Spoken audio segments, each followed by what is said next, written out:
नमस्कार, मु doctor Manorama Mahanti IMD Bhubaneswar प्रवेश राज्य बुकिंग करुच्ची। जदि देखा गत 24 घंटार रेकर्ड तेरे राज्यर अनेक स्थान में हालकर मध्यम वर्षा रेकर्ड कर सहित 3टी स्थान में अति प्रबल वर्षा रेकर्ड कर 15टी स्थान में प्रबल वर्षा रेकर्ड कर सर्वाधिक वर्षा रेकर्ड कर बरगढ़ जिले में अंबाभनाठारे 180 मिलीमीटर।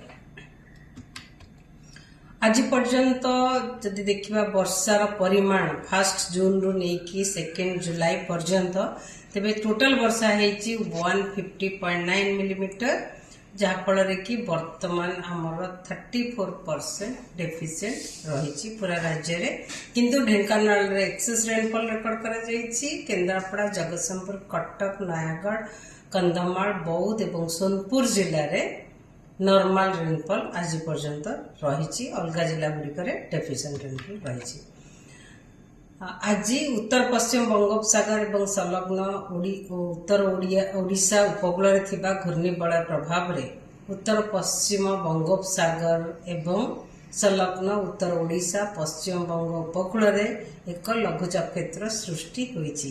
यह सहित जड़ित घूर्णिबलय समुद्र पतन ठारू 7.6 किलोमीटर उच्चता पर्यंत व्यापी एवं दक्षिण पश्चिम आड़क ढली रही। आगामी 2-3 दिन मध्य आहरी अधिक घनीभूत होबार संभावना रही।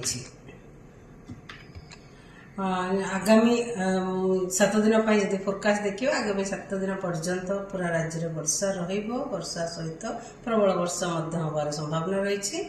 आगामी 24 घंटा पूरा राज्य में अधिकांश स्थान में हल्का मध्यम वर्षा ता सहित प्रबल अति प्रबल वर्षा होबार संभावना रही।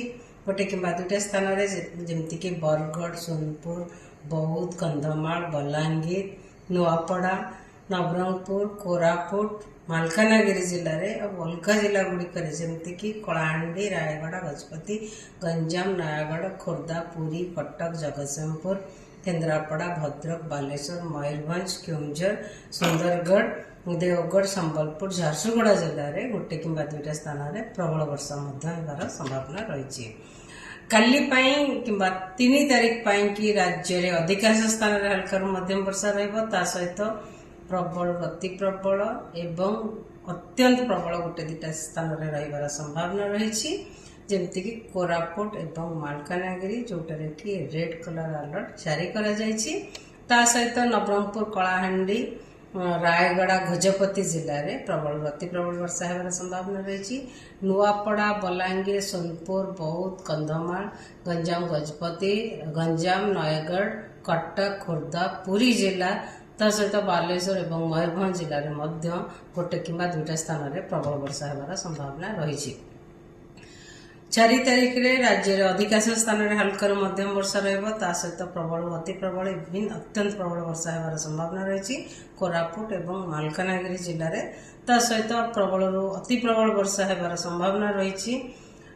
केन्द्रापड़ा, जगतसिंहपुर, पुरी, खोर्धा, कटक, नयागढ़, गंजाम, गजपति जिले में जोटा कि ऑरेंज अलर्ट जारी करा जायछि। ता पाखापाखि जिला गुड़िक जमीक बालेश्वर, भद्रक, जाजपुर, ढेंकानाल, अनुगुल, बौद्ध, कंधमाल, रायगढ़, कलाहांडी, नवरंगपुर जिले में गोटे कि 2टा स्थान में प्रबल वर्षा होबार संभावना रही। 5 तारीख में राज्य अधिकांश स्थान में हल्का मध्यम वर्षा ता सहित प्रबल अति प्रबल वर्षा रही संभावना रही। केउंझर एवं अनुगुल जिले में ता सहित प्रबल वर्षा मयूरभंज, बालेश्वर, भद्रक, केन्द्रापड़ा, जगतसिंहपुर, जाजपुर, कटक, ढेंकानाल, कंधमाल, कलाहांडी, रायगढ़, कोरापुट, मालकानगिरी, नवरंगपुर, नुआपड़ा, बरगढ़, संबलपुर, देवगढ़, सुंदरगढ़, झारसुगुड़ा आदि जिला गुड़िक गोटे कि 2टा स्थान में प्रबल वर्षा होबार संभावना रही। 6 तारीख में राज्य अधिकांश स्थान में हल्का मध्यम वर्षा रही संभावना रही। सहित केउंझर एवं अनुगुल जिले में प्रबल अति प्रबल वर्षा होबार संभावना रही। आम उपकूलवर्ती अंचल जिला गुड़िक सहित ढेंकानाल, मयूरभंज, सुंदरगढ़, झारसुगुड़ा, बरगढ़, संबलपुर, देवगढ़, बौद्ध जिले में गोटे कि 2टा स्थान में प्रबल वर्षा होबार संभावना रही। 7 तारीख रे 8 तारीख रे राज्यर अनेक स्थान में हल्का मध्यम वर्षा होबार संभावना रही। सहित मयूरभंज, केन्दुझर, सुंदरगढ़, झारसुगुड़ा, देवगढ़, संबलपुर, अनुगुल जिले में गोटे कि दुईटा स्थान में प्रबल वर्षा होबार संभावना रही। आगामी 5 दिन माने 2 तारीख ठारू 6 तारीख पर्यंत फिशरमैन मान मत्स्यजीवी मानक वार्निंग जारी करा जायछि। मत्स्यजीवी मानकु समुद्र भीतर को जीवाकू बारण करा जायछि किंबा मना करा जायछि 2 तारीख रु 6 तारीख पर्यंत। कारण समुद्र अशांत रहइबो, स्कली वेदर माने वर्षा सहित पवन रहइबो। पवन वेग रहइबो 40 रु 50 किलोमीटर पर आवर और झटका पवन वेग रहइबो 60 किलोमीटर पर आवर पूरा हमर ओडिशा कोस्ट रे। सेति पई फिशरमैन मत्स्यजीवी मानकू जीवाकू मना करा जायछि। धन्यवाद।